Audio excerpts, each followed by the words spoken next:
Et si tout ce qu'on t'a dit sur les Israélites d'antan était une supercherie? Dans les hauteurs de Samarie, logée entre Israël et la Palestine, existe une communauté d'environ 900 individus. On les désigne sous le nom de Chamérim, ceux qui protègent la loi. On les appelle souvent les Samaritains. Durant plus de 2000 ans, l'histoire officielle, rédigée par leurs adversaires, les a présentés comme des usurpateurs, des étrangers de sang impur ayant perverti la véritable foi. Cependant, de nos jours, la science et l'archéologie exposent une réalité nettement plus dérangeante. Les analyses génétiques attestent que sa descendance peut être retracée directement jusqu'aux Cananéens et Israélites de l'Antiquité, représentant un reflet génétique des tribus disparues du Nord. Leurs pratiques, jugées païennes par le judaïsme rabbinique, représentent en vérité un aperçu d'un passé arrêté dans le temps, d'une forme de vénération disparue depuis des milliers d'années.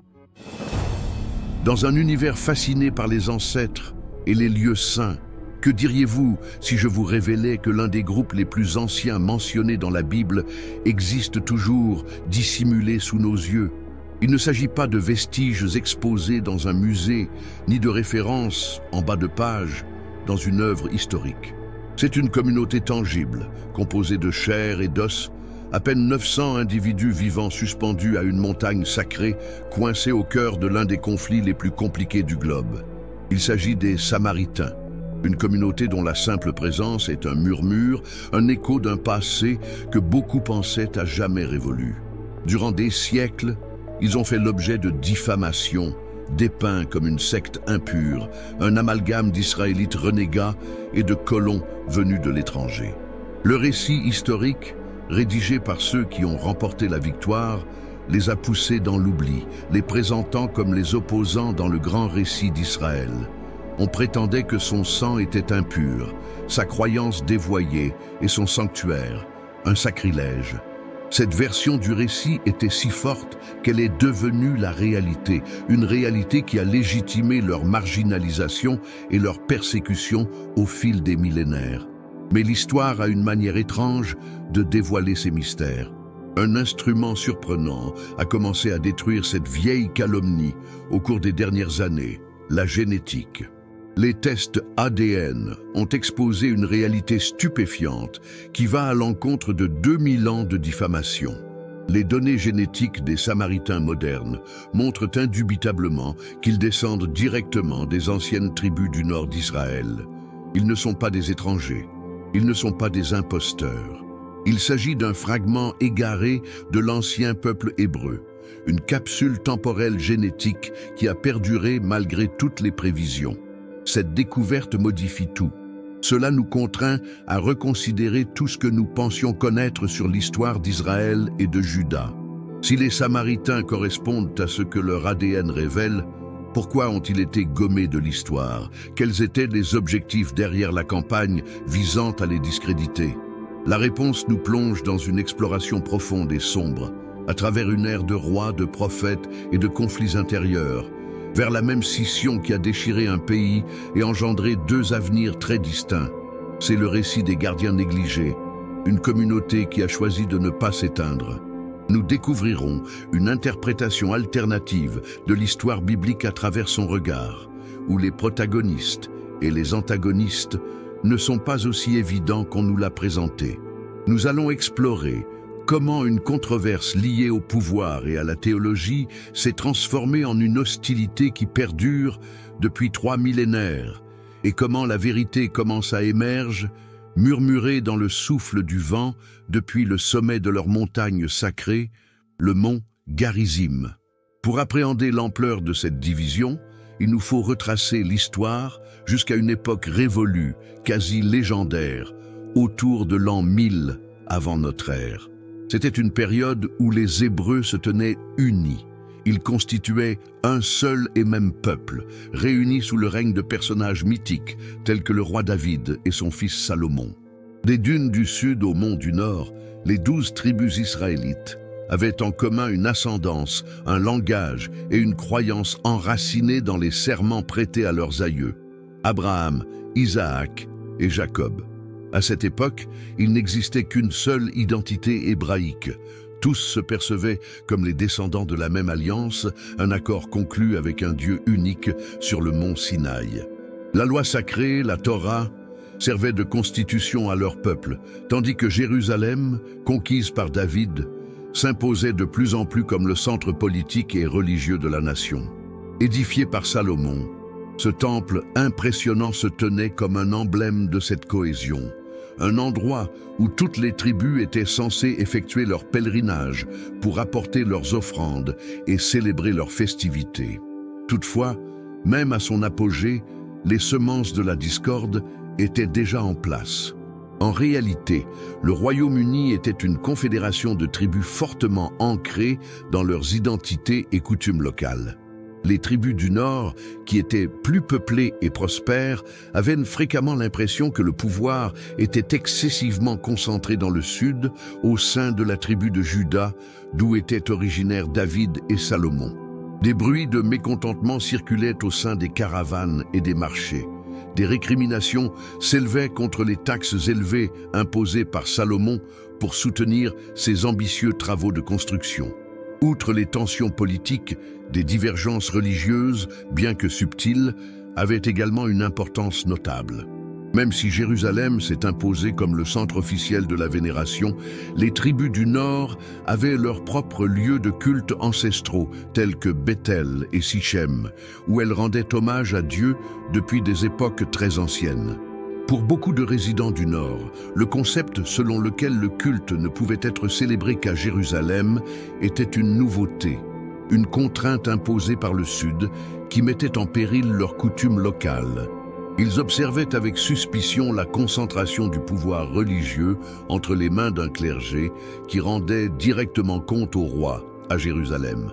Cette unité délicate, soutenue par la puissance et le charisme de ses leaders, n'était pas censée perdurer.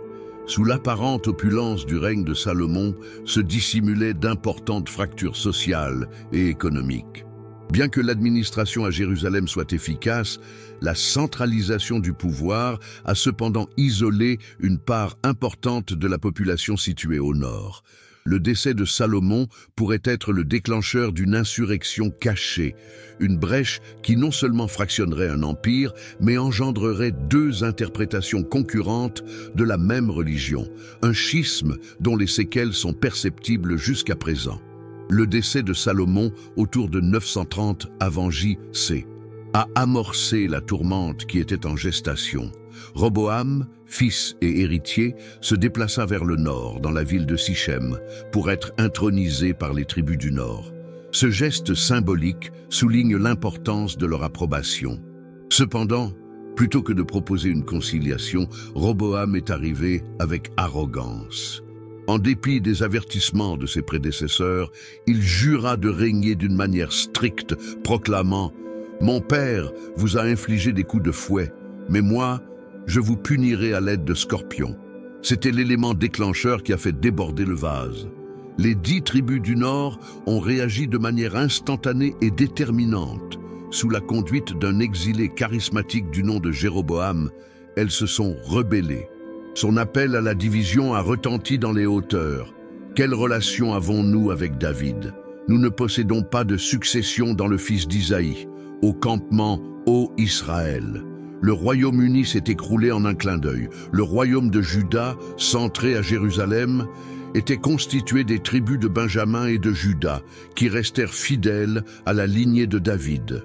Le royaume d'Israël, qui était plus vaste et plus prospère, a vu le jour au nord, mais il a été séparé de son noyau spirituel traditionnel.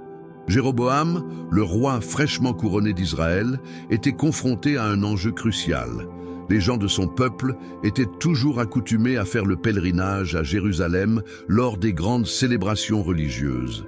Il avait peur que cette dévotion spirituelle ne se change encore en allégeance politique au roi de Juda. Pour y échapper, il a pris une décision radicale qui allait modifier le cours de l'histoire hébraïque. Il met en place 2 nouveaux lieux de prière dans son royaume, l'un à Bethel dans le sud et l'autre à Dan vers le nord. Il a élevé un veau d'or dans chacun d'eux en proclamant « Israël, Voici tes dieux qui t'ont fait quitter l'Égypte. Selon la perspective du Sud, cela représentait le péché originel, un acte d'idolâtrie irréparable qui a irrémédiablement corrompu la foi du Nord.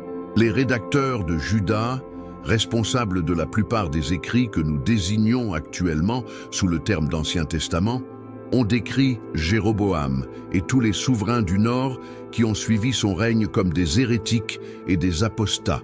Ils reprochèrent au Nord de renoncer à la véritable foi, d'associer l'adoration de Yahvé avec des rituels païens et de désigner des prêtres qui n'étaient pas issus de la tribu lévitique, la seule autorisée pour le service du temple. Toutefois, du côté du Nord, l'histoire était autre. Il se peut que les veaux d'or n'aient pas été des idoles en tant que telles, mais plutôt des socles sur lesquels on pensait que le Dieu invisible, Yahvé, était couronné, une coutume répandue dans l'ancien Proche-Orient. Pour eux, ils ne renonçaient pas à la foi, mais cherchaient à la décentraliser, à la ramener à ses origines et à l'affranchir du joug politique de Jérusalem. Cette bataille de récits, l'accusation d'idolâtrie à l'encontre des défenseurs de la tradition, est devenue le centre du ressentiment entre les deux royaumes jumeaux. Durant 2 siècles, ces 2 royaumes hébreux ont vécu en état de rivalité perpétuelle, oscillant entre conflits ouverts et alliances précaires. Cependant, une force redoutable se levait à l'est, l'Empire assyrien.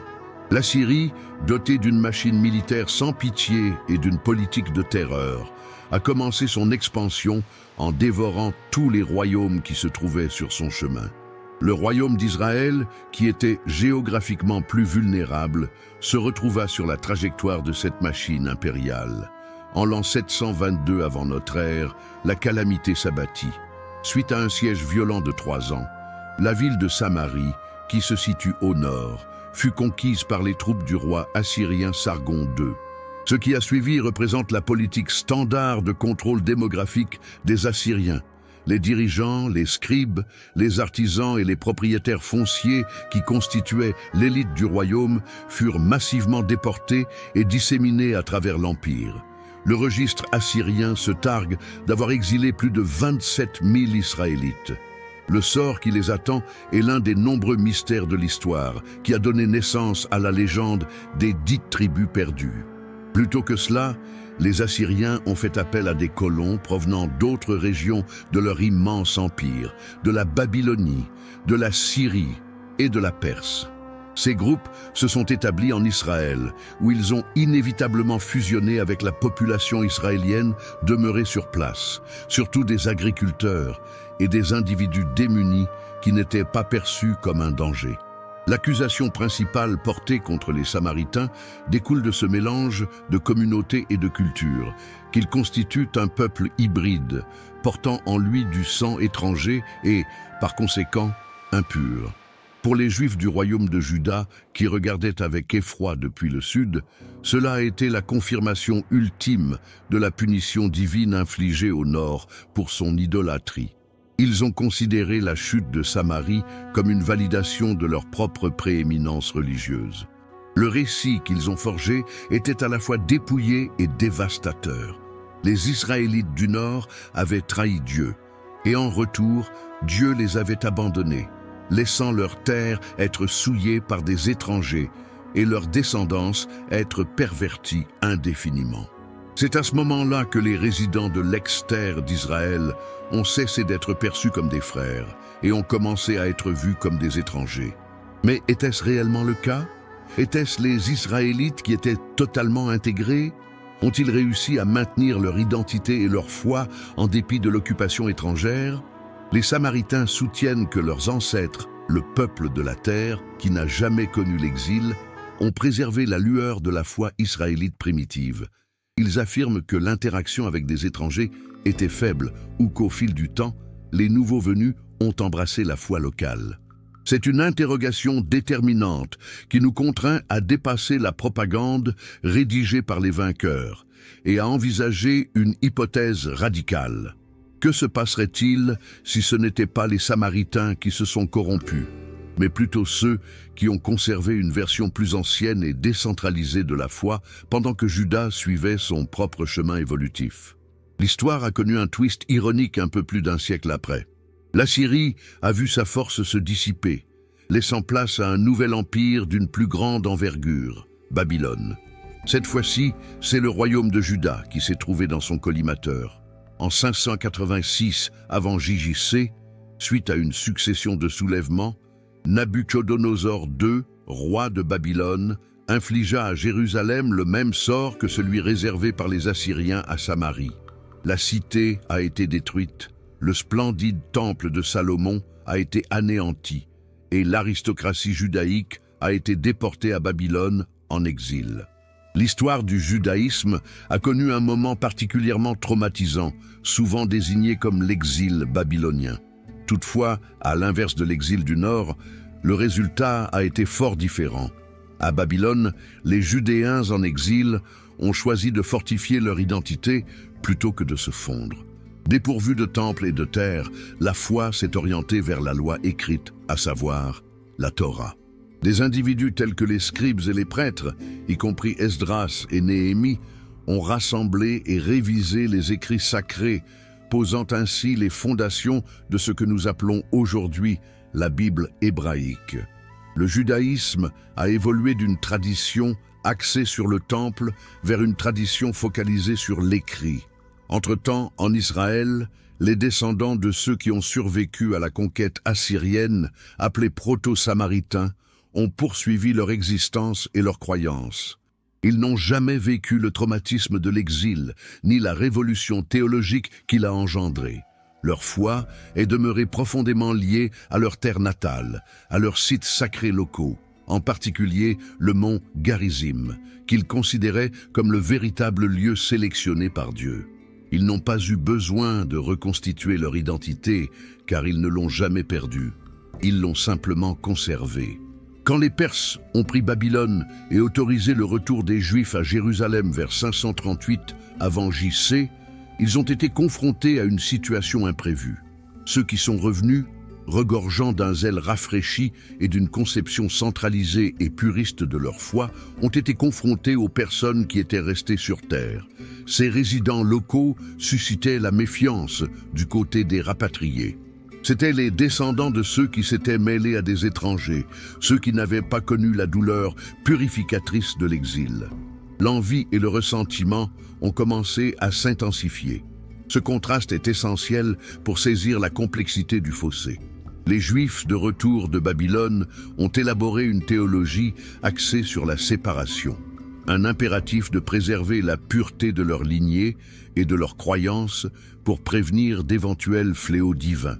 Les Samaritains, restés sur place, incarnaient tout ce qu'ils redoutaient, le mélange, l'assimilation, une croyance qui n'était pas strictement régulée par le sacerdoce de Jérusalem.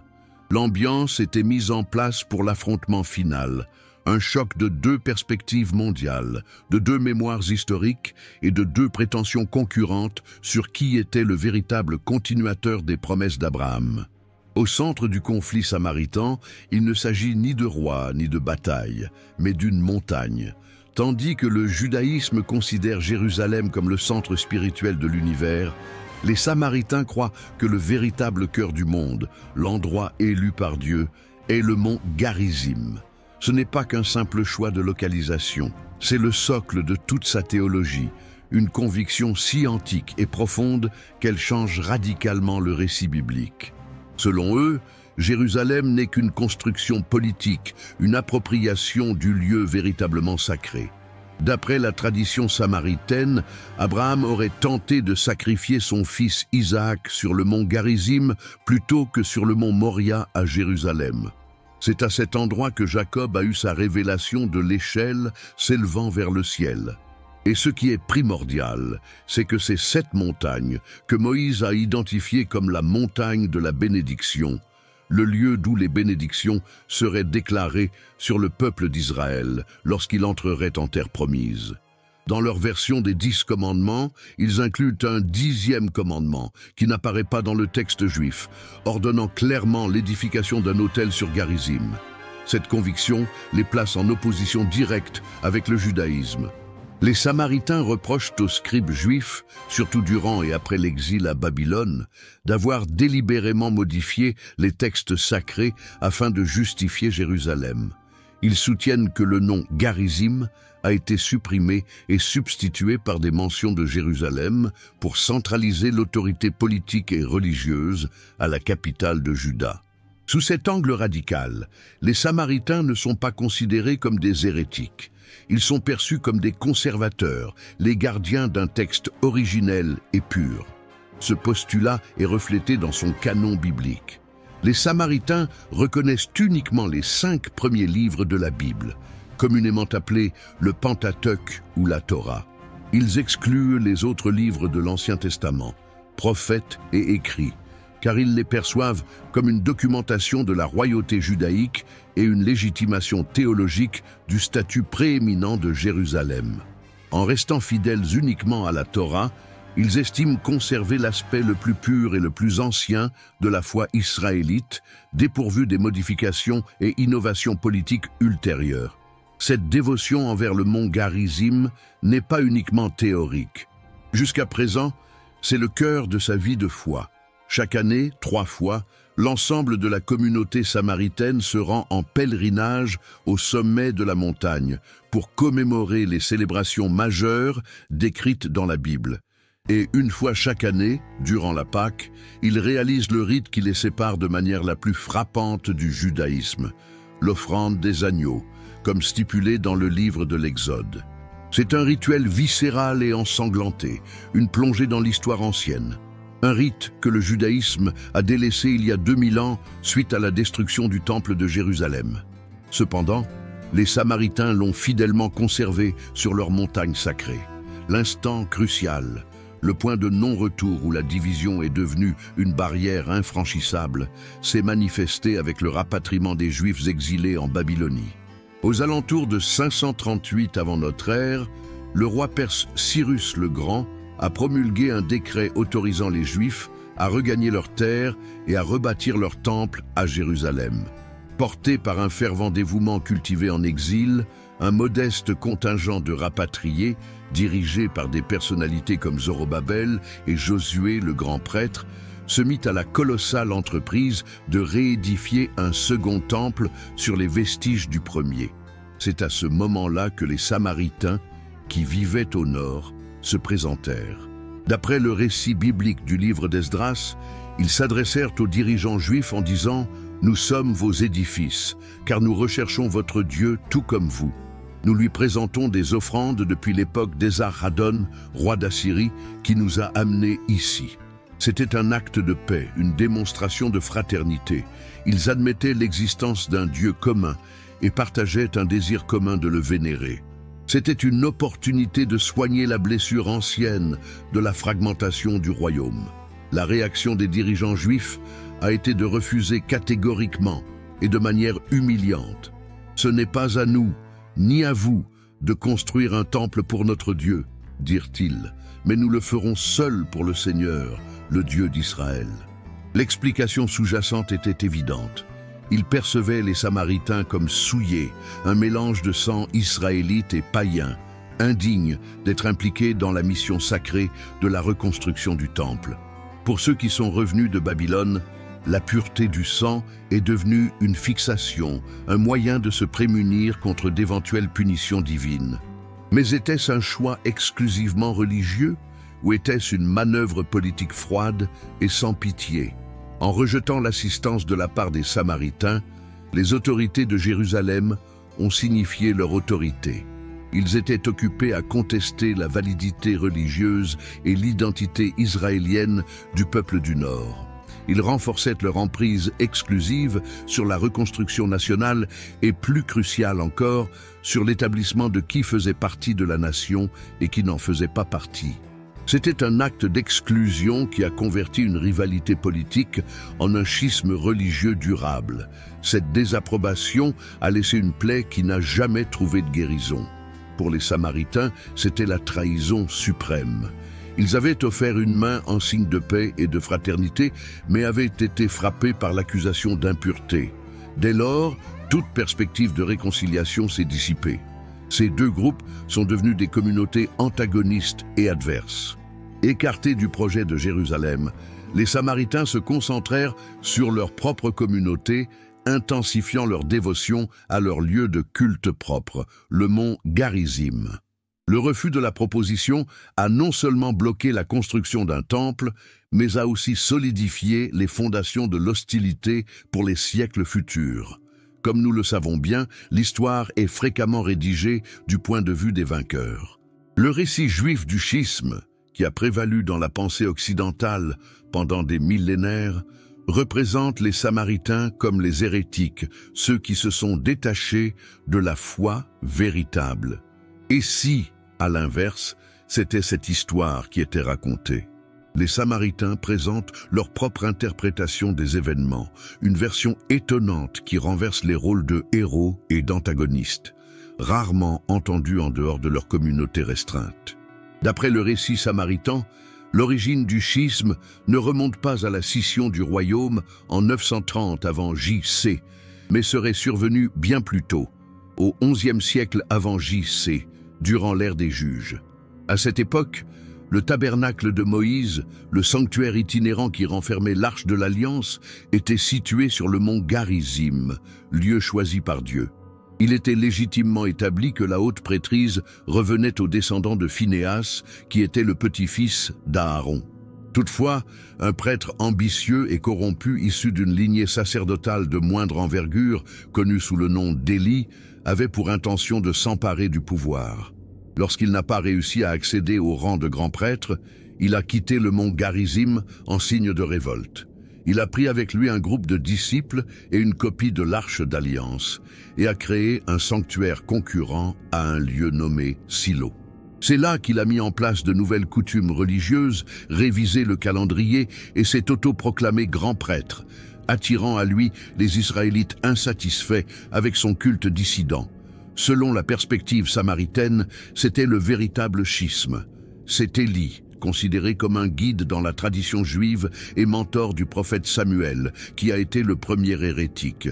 Ce sont lui et ses disciples qui se sont détachés du véritable sacerdoce et du sanctuaire primordial à Garizim. Selon les Samaritains, la secte séparatiste est considérée comme celle qu'il a fondée à Silo, qui plus tard fut déplacée à Jérusalem durant le règne du roi David. Ceux qui sont demeurés loyaux à Garizim constituent le courant dominant, les véritables successeurs de la foi de Moïse. C'est une version de l'histoire qui renverse radicalement le récit traditionnel. Il métamorphose le judaïsme, la foi dominante, en une faction dissidente qui s'est détachée d'un tronc plus ancien et plus authentique. Il représente les Samaritains non pas comme une secte marginale, mais comme l'orthodoxie originale, les dépositaires d'une tradition constante qui remonte au début de l'histoire d'Israël. C'est une déclaration audacieuse et controversée qui défie 2000 ans de présuppositions historiques et théologiques, proposant que l'histoire que nous percevons est en vérité la propagande d'un groupe qui a réussi à imposer sa vision des événements. Après avoir été écartés par Jérusalem et fermement ancrés dans leur propre légitimité, les Samaritains ont passé à l'étape logique suivante. Si l'on ne leur permettait pas de vénérer dans le sanctuaire de leurs adversaires, ils bâtiraient le leur. Durant la période perse ou à l'aube de l'ère hellénistique, vraisemblablement au IVe siècle avant J.C., ils ont construit un temple grandiose sur leur montagne vénérée, le mont Garizim. Ce temple est devenu le pivot de sa vie religieuse et un emblème résistant de son autonomie par rapport à Juda. L'édification du temple à Garizim constituait une proclamation de guerre sur le plan théologique. C'était la concrétisation de sa déclaration selon laquelle Garizim, et non Jérusalem, était l'endroit sélectionné par Dieu. Durant presque 200 ans, les deux sanctuaires, celui de Jérusalem et celui de Garizim, ont cohabité comme des édifices d'une nation inéluctablement divisée. Deux communautés, partageant une ascendance, une langue et une large portion d'un texte sacré, se retrouvaient désormais en vénération sur des montagnes concurrentes, chacune soutenant être le véritable Israël. Cette tension sous-jacente a finalement débouché sur un acte de violence extrême. Au cours du XIIe siècle avant J-C, la Judée a gagné son autonomie sous une nouvelle lignée de souverains prêtres, appelés les Hasmonéens. Jean Hyrcane, l'un de ses dirigeants les plus intrépides, initia une campagne d'expansion militaire afin d'unifier la Terre Sainte sous son autorité. Son but ne se limitait pas à un enjeu politique. Il était aussi d'ordre religieux. Établir la prééminence de Jérusalem sur l'ensemble des cultes concurrents.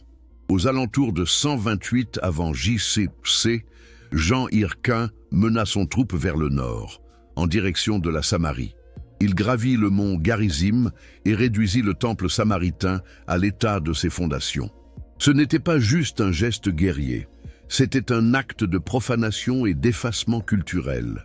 Anéantir le site le plus sacré d'une nation concurrente était l'ultime moyen de nier son identité et sa relation avec le divin. Il s'agissait d'une tentative d'éradiquer la foi samaritaine de son propre centre. La démolition du temple de Garizim a laissé une empreinte indélébile sur les Samaritains, qui n'ont jamais réussi à s'en remettre complètement. Son espace sacré avait été souillé, son orgueil anéanti. Cet acte violent a consolidé une animosité et une suspicion qui empoisonneraient les rapports entre Juifs et Samaritains pour des siècles. Il a instauré un précédent tragique, montrant que les divergences théologiques pouvaient et seraient réglées par la violence de l'épée. Malgré la persistance des Samaritains à vénérer dans les décombres de leur temple, la douleur liée à sa démolition s'est ancrée au cœur de leur identité, servant de rappel incessant à la cruauté infligée par leurs compatriotes judaïques. L'instauration de Rome en Terre Sainte au 1er siècle avant J-C ne signa pas la fin des conflits. À l'inverse, le pragmatisme romain a fréquemment intensifié les tensions locales. Pour les Romains, les controverses théologiques entre Juifs et Samaritains n'avaient généralement pas d'importance. Cependant, l'antagonisme entre ces deux communautés représentait un élément politique auquel ils ne pouvaient se soustraire. Parfois, ils essayaient d'intercéder, mais la plupart du temps, leurs décisions aboutissaient à favoriser un groupe plutôt qu'à l'autre, attisant ainsi l'incendie du conflit. C'est dans cette atmosphère de domination romaine et d'antagonisme réciproque que se profile la silhouette de Jésus de Nazareth. Les évangiles du Nouveau Testament, rédigés d'une perspective judéo-chrétienne, présentent une vue captivante de la relation entre les Juifs et les Samaritains au 1er siècle après J-C. Jésus engage à plusieurs reprises un dialogue direct avec les Samaritains, défiant ainsi les conventions sociales et religieuses de son temps. La rencontre la plus renommée est celle avec une femme samaritaine au puits de Jacob, près de Sichem, une discussion qui touche directement l'essence du différend. Dans l'Évangile selon Jean, la femme pose une question à Jésus. « Nos ancêtres ont fait leur adoration sur cette montagne, Garizim, et vous affirmez qu'il est nécessaire de prier à Jérusalem. » La réponse de Jésus est révolutionnaire. Il surpasse la géographie sacrée et annonce l'arrivée d'une époque où les véritables adorateurs rendront hommage au Père en esprit et en vérité. Bien qu'il ne prenne pas position de manière explicite, sa réponse va au-delà de la controverse, indiquant que l'importance réside moins dans le lieu physique de la cérémonie que dans la sincérité du cœur. Toutefois, malgré ces instants de proximité apparente, la division essentielle a perduré. Le mouvement chrétien naissant, bien qu'au départ accueillant les Samaritains, perçus comme des frères perdus de la maison d'Israël, a finalement tendance à se rapprocher du judaïsme de Jérusalem, qui est sa source d'origine. Alors que le christianisme gagnait en popularité et que le judaïsme se renforçait autour de la tradition rabbinique suite à la destruction du Second Temple en 70 après J-C, l'isolement des Samaritains s'est accru davantage. La démolition du temple de Jérusalem par les Romains a constitué une catastrophe pour le judaïsme. Cependant, pour les Samaritains, cela a agi comme une sorte de justification sombre. Le sanctuaire de ses concurrents avait connu le même destin que le sien, anéanti par une force impériale. Toutefois, cela n'a pas abouti à une réconciliation. le judaïsme rabbinique, né de ces cendres, s'est précisé davantage, traçant des frontières rigoureuses pour déterminer qui est juif et qui ne l'est pas. Dans cette redéfinition, les Samaritains ont été définitivement écartés, avec leur Torah distincte, leur montagne sainte et leur ascendance douteuse. Parmi tous les enseignements de Jésus, aucun ne met en lumière la séparation entre Juifs et Samaritains avec autant de force que la parabole du bon Samaritain. Son nom est devenu tellement célèbre qu'il s'est mué en synonyme de bienveillance étrangère. Cependant, pour son public du 1er siècle, sélectionner le Samaritain comme protagoniste de l'histoire n'était pas apaisant. C'était un coup de tonnerre théologique, une provocation intentionnelle destinée à déranger les préjugés de l'époque. La parabole débute par une interrogation d'un spécialiste de la loi juive à Jésus. « Qui est donc mon prochain ?» En réponse, Jésus narre le récit d'un homme juif qui, après avoir été attaqué, dérobé et laissé pour mort sur la route de Jérusalem à Jéricho. Un prêtre juif, par un concours de circonstances, se trouve là, aperçoit l'individu blessé et traverse la route pour lui venir en aide. Puis, un autre agent religieux du temple, un lévite, agit de la même manière.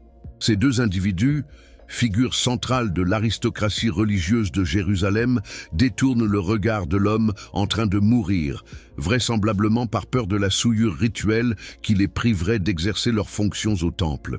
Alors, fait son apparition le personnage surprenant, un Samaritain. En présence de l'homme juif, son adversaire par nature, il éprouve de la pitié.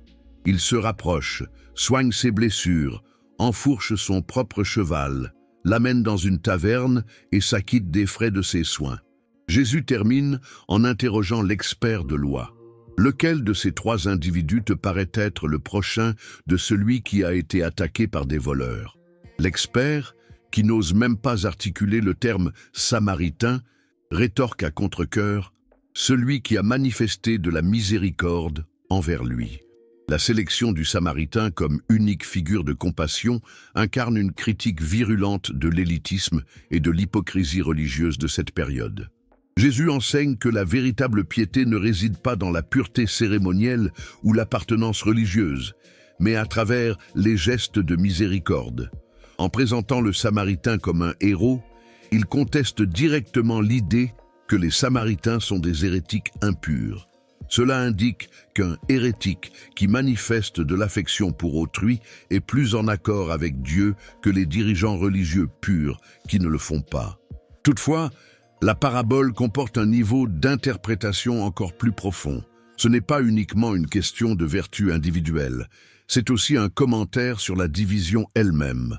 En opposant l'indifférence des envoyés de Jérusalem à la sollicitude du délégué de Samarie, Jésus met en lumière la défaillance morale d'une division fondée sur la haine et le rejet.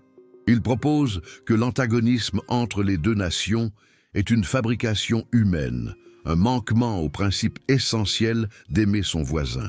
La parabole ne se limite pas à une instruction morale. Elle constitue un appel puissant à la réconciliation, en soulignant que les liens de notre humanité commune doivent prévaloir sur les barrières de l'orthodoxie religieuse. L'histoire des Samaritains a été pendant des siècles piégée dans un cycle de narration contradictoire. Pour les Juifs, ils étaient considérés comme impurs. Cependant, à leurs yeux, ils étaient les véritables gardiens. Sans la capacité de voyager dans le temps, il paraissait irréalisable de régler le conflit. Toutefois, au commencement du XXIe siècle, une nouvelle technique puissante a commencé à éclaircir ce mystère ancien, l'analyse de l'ADN. La science était sur le point de s'inviter dans la discussion et ces avancées auraient eu un impact majeur. Les premières recherches en génétique, au commencement des années 2000, préfiguraient déjà une histoire captivante. Les scientifiques ont révélé que les Samaritains ont observé une endogamie rigoureuse, s'unissant presque uniquement au sein de leur propre groupe pendant de nombreuses générations. Cela les avait convertis en un groupe génétique isolé, une population possédant un réservoir génétique distinct et soigneusement préservé, idéal pour examiner leurs racines anciennes. La percée majeure a été réalisée grâce à l'examen du chromosome X qui est transmis des pères aux fils avec une très faible évolution, et de l'ADN mitochondrial qui est hérité des mères. Dans une recherche historique menée en 2004, Chen et al., les chercheurs ont mis en parallèle l'ADN samaritain avec celui de diverses communautés juives et non juives à travers le globe. Les résultats ont été impressionnants. Ils ont constaté que même si les lignées maternelles samaritaines démontraient un lien avec les populations de l'Irak et d'autres zones, ce qui pourrait attester de l'immigration de certaines femmes étrangères durant la période assyrienne, les lignées paternelles étaient indiscutablement israélites. Des recherches supplémentaires réalisées entre 2013 et 2024 ont non seulement validé ces conclusions, mais les ont aussi perfectionnées. Des preuves génétiques ont prouvé que les Samaritains et les Juifs ont une origine ancestrale commune, remontant à la population israélite originelle, datant d'environ 3000 ans. Effectivement, quelques études laissent à penser que les Samaritains pourraient avoir un lien génétique plus direct avec les anciens résidents de la région, les Cananéens, qu'avec les Juifs eux-mêmes. L'accusation selon laquelle ils étaient des étrangers a été scientifiquement démentie.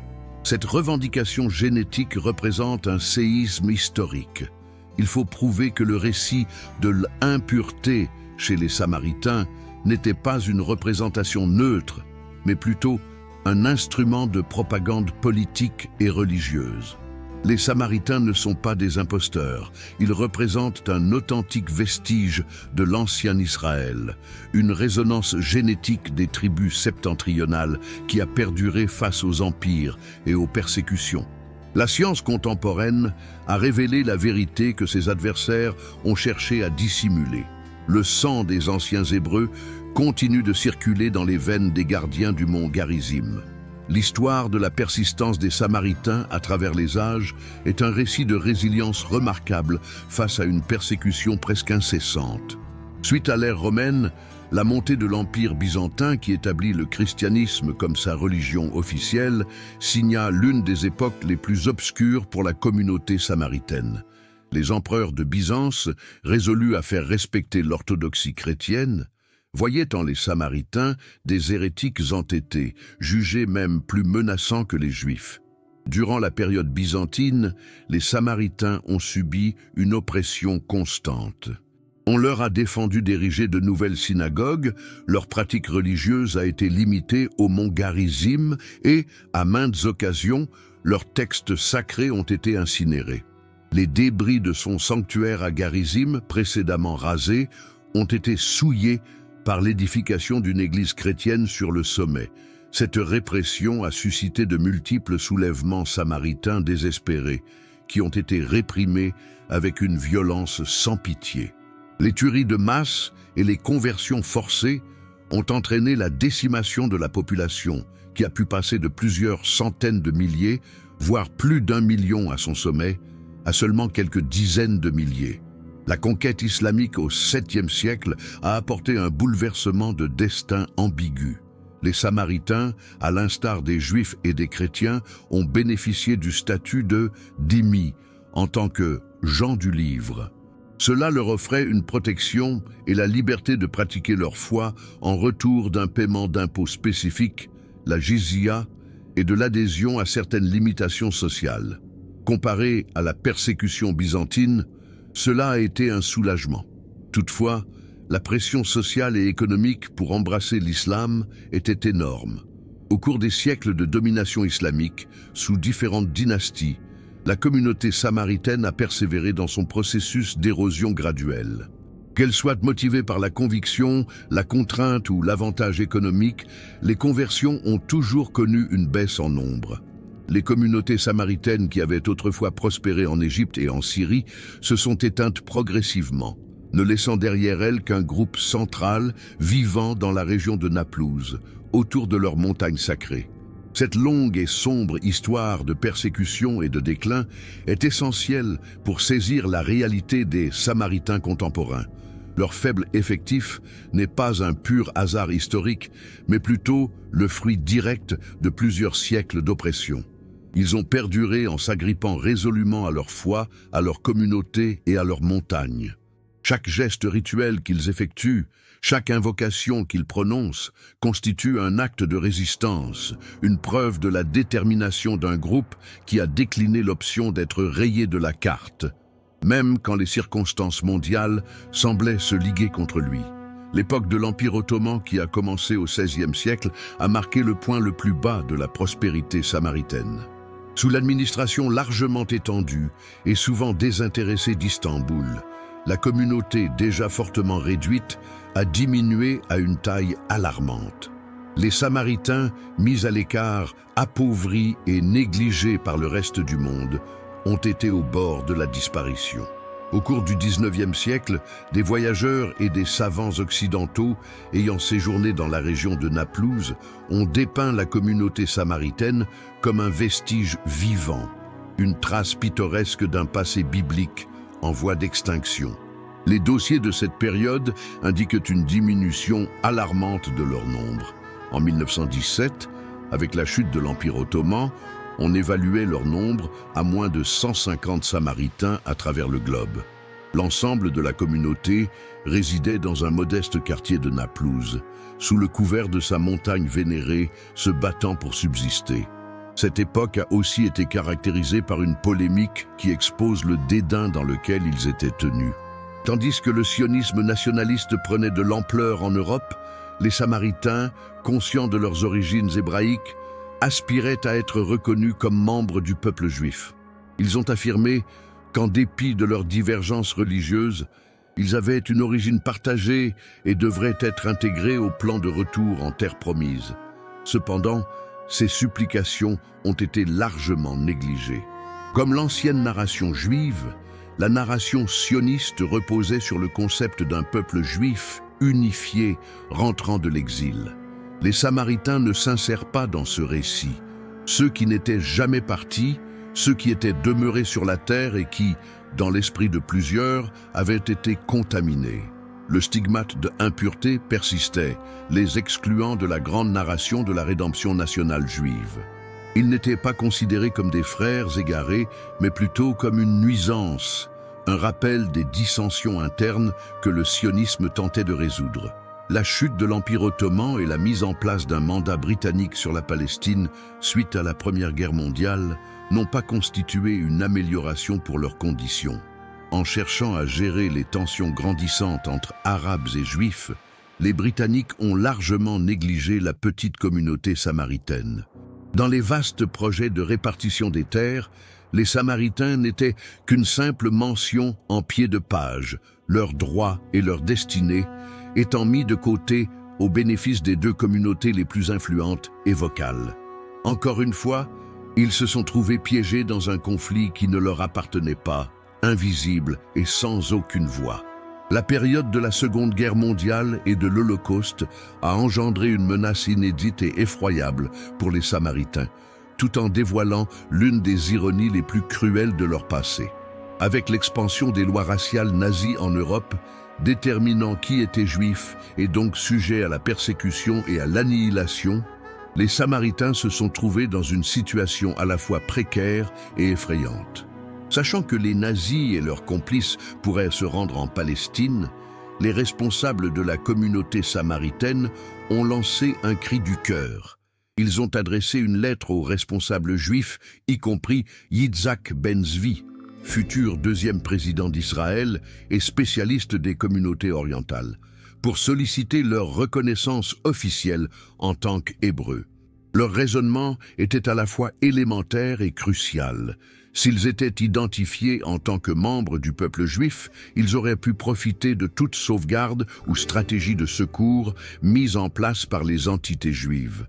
S'ils n'avaient pas été ainsi, ils redoutaient d'être catégorisés comme un groupe distinct et exposés aux mains des nazis. La réponse qui leur a été donnée était ambiguë et, au final, décevante. Même si quelques dirigeants juifs, tels que Ben-Zvi, ont montré leur soutien pour leur cause et ont reconnu leur lignée israélite, la majorité du judaïsme rabbinique a hésité à les accueillir entièrement. Bien que maintenant ancrée dans un contexte laïque et politique, l'ancienne suspicion d'hérésie et d'impureté demeurait un obstacle infranchissable. Ils n'ont pas reçu la reconnaissance officielle qu'ils espéraient. Cet épisode, fréquemment négligé, est d'une profonde signification. Cela illustre combien l'étiquette d'impureté et d'altérité était profondément ancrée. Même devant une menace existentielle partagée, la division générationnelle n'a pas pu être surmontée. Le récit de la souffrance juive a omis d'inclure les Samaritains et leurs témoignages sur l'Holocauste ont été négligés. Ils se sont vus refuser une place dans l'arche sioniste, les abandonnant à naviguer dans une mer d'incertitude historique. L'ironie peut être cruelle. On a jugé un peuple dont l'ADN est directement lié à l'ancien Israël, comme étant pas assez juif pour faire partie de l'histoire de la survie juive. Ce refus a accentué leur isolement et leur conviction d'être une communauté distincte, ni juive ni arabe, coincée dans un entre-deux identitaire. L'expérience de l'Holocauste n'a pas été une persécution directe, puisque les nazis n'ont jamais réussi à prendre le contrôle de la Palestine, mais plutôt une exclusion et un abandon. Une mémoire que, même dans les heures les plus sombres, ils demeuraient des étrangers. L'établissement de l'État d'Israël en 1948, suivi de la guerre subséquente, a marqué le commencement de l'époque contemporaine du conflit israélo-palestinien. Les Samaritains se sont trouvés, une fois encore, coincés entre deux camps. La petite communauté a été séparée par la ligne de cessez-le-feu de 1949. Une portion a été conservée dans le nouvel État d'Israël, à Holon, une ville proche de Tel Aviv. La plupart, quant à elle, est demeurée à Naplouse, ville qui a été placée sous domination jordanienne et qui est devenue connue sous le nom de Cisjordanie. Cette séparation géographique a constitué un autre revers pour une communauté qui se battait déjà pour sa survie. Durant pratiquement 20 ans, une frontière hostile a divisé les deux factions de la communauté samaritaine. Les familles ont été séparées et l'organisation de pèlerinage au mont Garizim ensemble est devenue extrêmement difficile, voire irréalisable. Ce n'est qu'après la guerre des 6 jours en 1967, lorsque la Cisjordanie a été occupée par Israël, que la communauté a pu se regrouper physiquement. Depuis 1967, les Samaritains existent dans une réalité duale sans pareille. La communauté de Cisjordanie vit dans un village nommé Kiryat Louza, situé au sommet du mont Garizim. Bien qu'il soit sous contrôle militaire israélien, ce village est encerclé par des villes et villages palestiniens. La majorité de ses membres détient la double citoyenneté, israélienne et palestinienne. Ils œuvrent des deux côtés de la ligne verte, maîtrisent parfaitement l'arabe et parlent couramment l'hébreu. Ils sont le dernier lien tangible entre deux univers en désaccord. Cette situation particulière les a contraints à prendre une position de stricte impartialité. Ils déclinent toute prise de position dans le conflit israélo-palestinien, affirmant qu'ils se définissent avant tout comme des Samaritains. Cette impartialité est à la fois une stratégie de préservation et une source de suspicion de part et d'autre.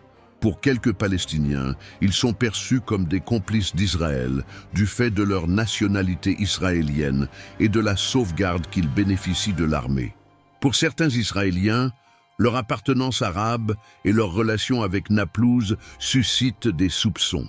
Sur ce territoire fragmenté, les Samaritains se sont transformés en victimes exemplaires de neutralité.